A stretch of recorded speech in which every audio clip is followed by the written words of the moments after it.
Hello guys! Magandang buhay! Mahilig ka ba sa itlog at the same time mahilig ka din sa Shanghai? Tara guys, ibalot natin ang itlog mo na maging Shanghai. At pasustansyahin pa natin ang mga itlog. At lagyan natin ng gulay para maging masustansya ang ating itlog. At yan guys, tara magluto po tayo ng Shanghai na itlog. At yan guys, kailangan po natin ng carrots, tsaka sibuyas, kinchay, kalabasa, at saka syempre ang nilagang itlog.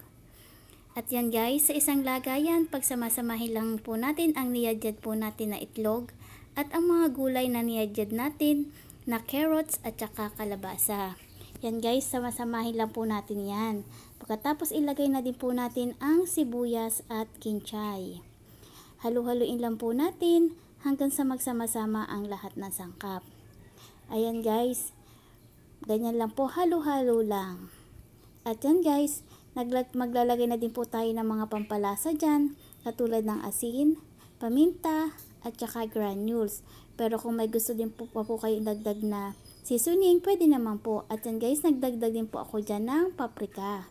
At yan guys, halo-haloin lang po natin hanggang sa magsama-sama ang lahat ng sangkap. At yan guys, kapag medyo matubig yung ating mixture, naglagay po ako dyan ng konting breadcrumbs. Yung dinurog na pandesal po ang aking nilagay. At yan guys, nung okay na mixture, binalot ko na po ang ating Shanghai. At yan na po ang ating egg Shanghai. At nung okay na po, ay kaagad po ako nagluto ng ating Shanghai. O diba guys, napakasarap po niyan guys. Kaya subukan nyo na po ang ganyan luto sa itlog.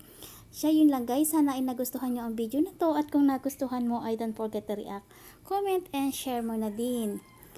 Para updated ka sa ating mga susunod na mini vlog. Yun lang.